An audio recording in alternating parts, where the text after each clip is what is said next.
Hello കൂട്ടുകാരെ, ഇന്ന് ഞാനൊരു തേങ്ങാച്ചോറാണ് ഉണ്ടാക്കാൻ പോണത്. ഇത് നിങ്ങളാരും കഴിച്ചിട്ടുണ്ടാവൂല. ഇത് പണ്ടത്തെ നാടൻ ഭക്ഷണമാണിത്, തേങ്ങാച്ചോറ്. ഞാനൊരു 2 നാഴി അരി എടുത്തിട്ടുണ്ട്. ഒരു 2 തേങ്ങ ചിരകി വെച്ചിട്ടുണ്ട്. പിന്നെ ഉള്ളി ഇത്ര വേണം. ഇതാ ഈ ഉള്ളി തോല് ഒളിച്ച് അരിഞ്ഞ് വെച്ചതാണ്. കുറച്ച് ഉലുവ, പിന്നെ അതിലേക്ക് ലേശം മഞ്ഞൾ, വലിയ ജീരകം കുറച്ച് കൂട്ടി അരച്ചിട്ട് അതിലൊഴിക്കണം. അങ്ങനെയാണ് ഞാൻ കാട്ടുന്ന വിധം പറയാം. ഞാൻ അരി ആദ്യം ഇതിലിടട്ടെ. ഇത് ഞാൻ കഴുകി കൊണ്ടുവന്ന് വെച്ച അരിയാണ്. അത് ഞാൻ ഇതിലിട്ടാണ്. വെള്ളമൊക്കെ പാകത്തിനാക്കി വെക്കണം. അതിനൊക്കെ ഞാൻ കാണിച്ചു തരാം. നിങ്ങൾ ഇത് കണ്ടാൽ നിങ്ങളൊന്ന് ഉണ്ടാക്കി നോക്കി. ഈ ഉലുവ നമുക്ക് ഇതിലിടാം. ഉലുവയൊക്കെ ഒരുപാട് എടുക്കരുത്, അപ്പം അത് കയ്പ്പായിട്ടുണ്ടാവും. ഉലുവ കൂടുതൽ കൂടിയാൽ അത് കഴിക്കുമല്ലോ.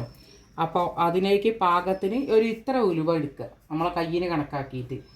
അത് തൂക്കമൊന്നും പറയാൻ എനിക്കറിയില്ല, സ്പൂണിൽ കണക്കാക്കിയാലും ശരിയാവില്ല. പിന്നെ ഉള്ളി ഇതാ ഒരു 200 ഉള്ളി ഉണ്ടാവും, അത് വാങ്ങിയത്. ഇത് ഞാൻ അതിലേക്ക് ഇടുകയാണ്. ഇനി ഈ തേങ്ങ ചിരകിയതും ഇതിലേക്ക് ഇടണം.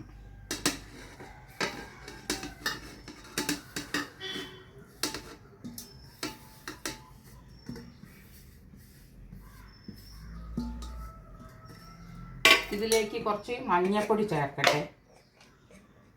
മഞ്ഞൾപ്പൊടി വലിയ നിറം വേണ്ട വിചാരിച്ചാൽ കുറച്ച് ചേർത്താൽ മതി. നിറം വേണമെങ്കിൽ 1 സ്പൂണോളം ചേർക്കണം. ഞാൻ ഇപ്പോൾ 1 സ്പൂണേ ഇട്ടിട്ടുള്ളൂ. ഇനി അതിലേക്ക് നമ്മൾക്ക് വലിയ ജീരകം അരച്ച് ചേർക്കണം. അത് ഞാൻ അതിലേക്ക് ഒഴിക്കുമ്പോൾ കാട്ടിത്തരാം. ഈ വെള്ളം നമുക്ക് പാകത്തിനാക്കാൻ അരിയിൽ വെള്ളം ഒഴിക്കുക.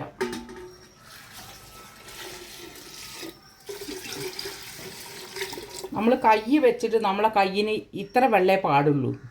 ഇതിന് അരി കിടന്നതിൻ്റെ മേലെ ഇത്ര വെള്ളേ പാടുള്ളൂ. അതിങ്ങനെ വെച്ച് നോക്കുക. നമ്മൾ അരി ഇങ്ങനെ എല്ലാതും ഇങ്ങനെ കൂട്ടി യോജിപ്പിച്ച് നമ്മളിതിലേക്ക് ഇങ്ങനെ കൈ വെച്ചിട്ട് വെള്ളം പാകത്തിനാക്കിയെടുക്കണം. എന്നാൽ നല്ല പാകത്തിനുള്ള വേവാവും. ഇത് കുറച്ചും കൂടി വെള്ളം ഒഴിക്കണം. ഞാനിത് ഇങ്ങനെ വെച്ചിട്ട് കൈ നോക്കണമാണ്. എന്നിട്ട് വെള്ളം ഇങ്ങനെ ഒഴിക്കുക. നമ്മളെ 4 കൈയിൻ്റെ വിരൽ മുങ്ങരുത്, ഇതുവരെ വെള്ളം വരാവും. ഇങ്ങനെ വെച്ച് നോക്കുമ്പോൾ അരിൻ്റെ മേലെ ഇത്ര വെള്ളമേ വരാൻ പാടുള്ളൂ, ഉയർന്ന് നിൽക്കാൻ പാടുള്ളൂ. ഇപ്പം നല്ല പാകത്തിന് വെള്ളമായിട്ടുണ്ട്.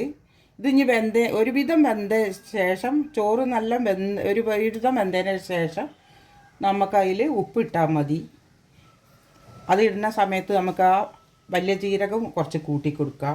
ഇത് ഞാൻ അടുപ്പത്ത് വെക്കട്ടെ. അതിക്ക് കാണിച്ചു. ഇത് പറഞ്ഞു 2 ഉള്ളി കൂട്ടിയിട്ട് നമുക്കത് അരച്ചെടുക്കാം. ജീരകവും 2 ഉള്ളി, ചെറിയ ഉള്ളി കൂട്ടിയിട്ടുണ്ട്. അത് കൂട്ടി നമുക്ക് അരച്ചെടുക്കാം.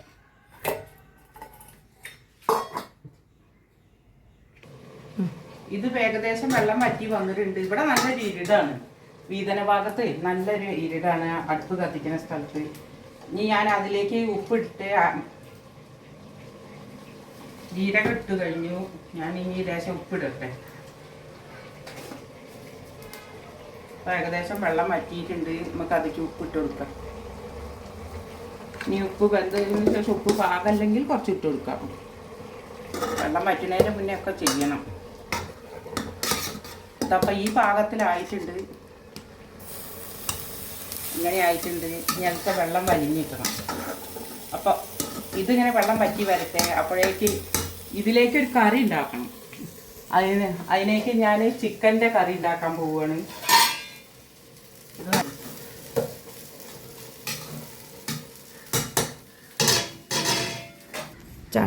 ഇതിലേക്ക് കറി ഉണ്ടാക്കാൻ വേണ്ടിയിട്ട് ഞാൻ ചിക്കനിൽ മഞ്ഞളും മുളകും ഉപ്പും ഇട്ട് ഒന്ന് പുരട്ടി വെച്ചതാണ്. പുരട്ടി വെച്ചിട്ട് 1 മണിക്കൂറായി. ഞാൻ ഇതിലേക്കുള്ള ഉള്ളി, തക്കാളി, പച്ചമുളകും ഇതിലുണ്ട്, കരിവേപ്പിലയും ഇതിലുണ്ട്. ഇതൊന്ന് വാട്ടണം. ഇഞ്ചി, പച്ചമുളക്, ഇഞ്ചിയും വെളുത്തുള്ളി ഒക്കെ ഞാൻ ഇതിൽ പൊട്ടിച്ച് വെച്ചിട്ടുണ്ട്. ഇനി നമുക്ക് ഇതൊന്ന് വാട്ടിയെടുക്കുക.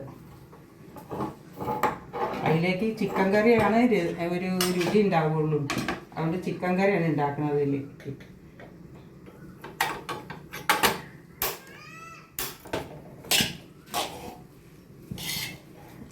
ഉള്ളിയും തക്കാളിയും കരിവേപ്പിലയും ഇപ്പം ഞാനിതിൽ ഇട്ടിട്ടുണ്ട്. പച്ചമുളകും ഇതിൽ ഞാൻ ഇട്ടിട്ടുണ്ട്. മുറിച്ച് വെച്ചതാണ്. ഇതിലും പരട്ടി വെച്ച സമയത്ത് അതും വെട്ടി വെച്ചതാണ്. ഇനി അതിലേക്ക് നമുക്ക് ലേശം എണ്ണ ഒഴിച്ചു കൊടുക്കുക. ഞങ്ങളെല്ലാവരും ഉപയോഗിക്കൽ ഈ വെസ്റ്റേജിൻ്റെ ബ്രാൻഡ് ഓയിലാണ്.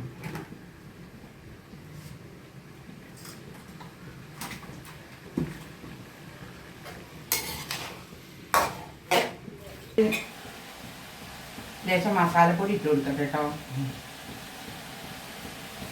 ഇതിൽ മസാലപ്പൊടി ഇട്ടില്ല. മുളകും ഉപ്പും ഇട്ട് തിരുമ്പി വെച്ചിട്ടാണ് മഞ്ഞൾപ്പൊടി ഇട്ടിട്ട് മസാലപ്പൊടി ഇട്ട് നന്നായി യോജിപ്പിച്ചിട്ട് ഉള്ളി വാടുമ്പോഴേക്ക് ഇത് യോജിപ്പിച്ച് വെക്കട്ടെ. ഇതിലേക്ക് ലേശം വെള്ളം, അത് വേവാനുള്ള വെള്ളം ഒഴിക്കണം.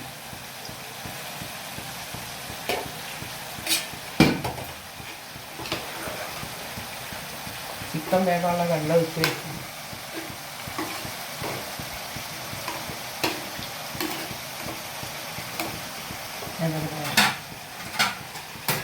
വേവട്ടെ, നമുക്ക് കത്തിച്ച് കൊടുക്കാം.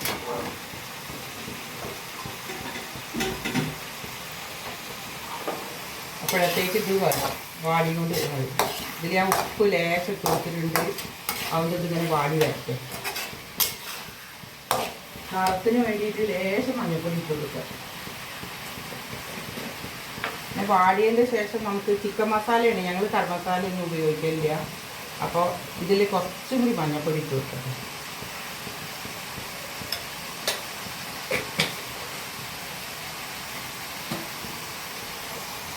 ഇത് വാടി വരുമ്പോൾ നമുക്ക് അതിലേക്ക് ഗരം മസാല ഇട്ട് കൊടുക്കണം.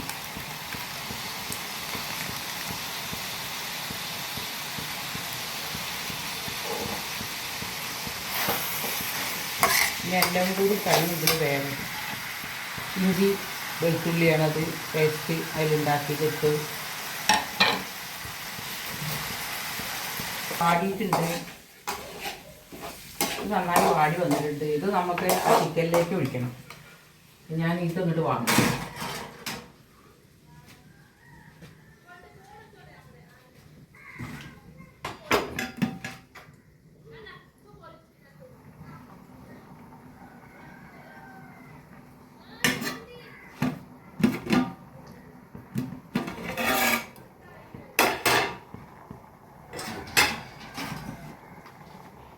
ഇതിലേക്ക് ഒഴിക്കട്ടെ.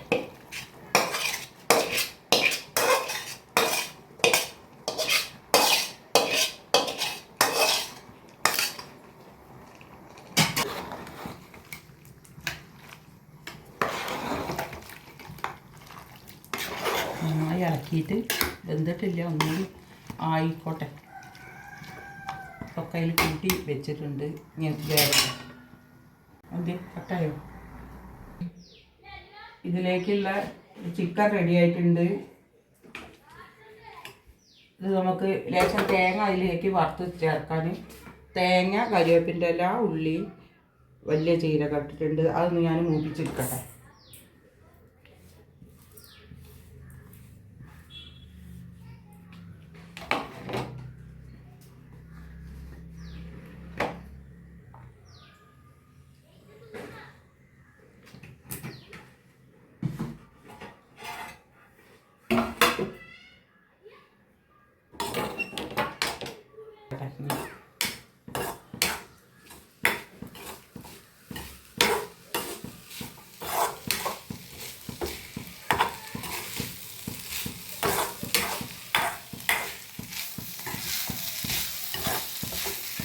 അതിൽ തേങ്ങ ഞാൻ ഇപ്പോൾ അരച്ച് കൊണ്ടുവന്നിട്ടുണ്ട്. ഇത് ഞാൻ അതിലേക്ക് ഒഴിക്കട്ടെ.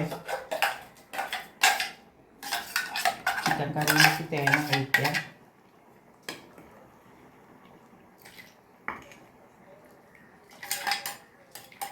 നമുക്ക് മിക്സിയിൽ നിന്ന് ഇങ്ങനെ ആക്കിയിട്ട് ഒഴിക്കട്ടെ കേട്ടോ. ഇനി നന്നായിട്ടൊന്ന് ഇളക്കി കൊടുക്കാം. കറിയാക്കിയിട്ടാണ് വെച്ചത് ഇത്. ഇനിയിപ്പോൾ ഇത് വറവിടേണ്ട ആവശ്യമൊന്നുമില്ല. ഇതിൽ ഉള്ളി എല്ലാതും ചേർത്തിയതാണ്. ഇനിയിപ്പോൾ വറവിടേണ്ട ആവശ്യമില്ല. അതുകൊണ്ട് ഞാൻ വറവിടണമൊന്നുമില്ല ഇനി. അപ്പോൾ ചിക്കൻ കറി റെഡി ആയിട്ടുണ്ട്. ചോറും ചോറ് ഞാൻ ഒഴിച്ച് ഇതിലേക്ക് കാണിച്ചു തരാം.